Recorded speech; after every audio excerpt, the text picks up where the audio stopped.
Hi అండి, welcome back to women's collection అండి. చూడండి, ఇప్పుడు చూపించే శారీస్ వచ్చేసి మనకి బడ్జెట్ రేంజ్లో సిల్క్ శారీస్ మంచి మనకి కలంకారీ ప్యాటర్న్లో న్యూ ట్రెండింగ్ కలెక్షన్ అండి. చాలా చాలా బాగున్నాయి శారీస్ వచ్చేసి. చూడండి, ఫస్ట్ వన్ వచ్చేసి మనకి బాటిల్ గ్రీన్కి yellow colour combination. Next one వచ్చేసి చూడండి, మనకి పికాక్ బ్లూకి రెడ్ కలర్ కాంబినేషన్. చాలా చాలా బాగుంది శారీ వచ్చేసి.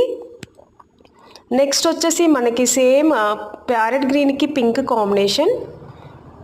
నెక్స్ట్ వన్ వచ్చేసి మనకి ఎల్లో కలర్కి బ్రింజాల్ కలర్ కాంబినేషన్. చాలా బాగున్నాయండి కలర్ కాంబినేషన్స్. నెక్స్ట్ వచ్చేసి చూడండి, బ్లాక్కి red colour combination. Last one చూడండి, మనకి బ్రింజాల్ కలర్కి ప్యారెట్ గ్రీన్లో చాలా హైలైట్ అయింది. చూడండి, ఇప్పుడు విఆర్ చేసిన శారీ వచ్చేసి కూడా మనకి హెవీ కలంకారీ ప్యాటర్న్లో చాలా హైలైట్ అయిపోయింది శారీ వచ్చేసి. మనకి చివర్లో సిల్వర్ కడి బార్డర్ కూడా చాలా బాగుంది. పళ్ళు కూడా హెవీ కలంకారీ, చాలా చాలా ట్రెండింగ్ కలెక్షన్ అండి. చాలా సూపర్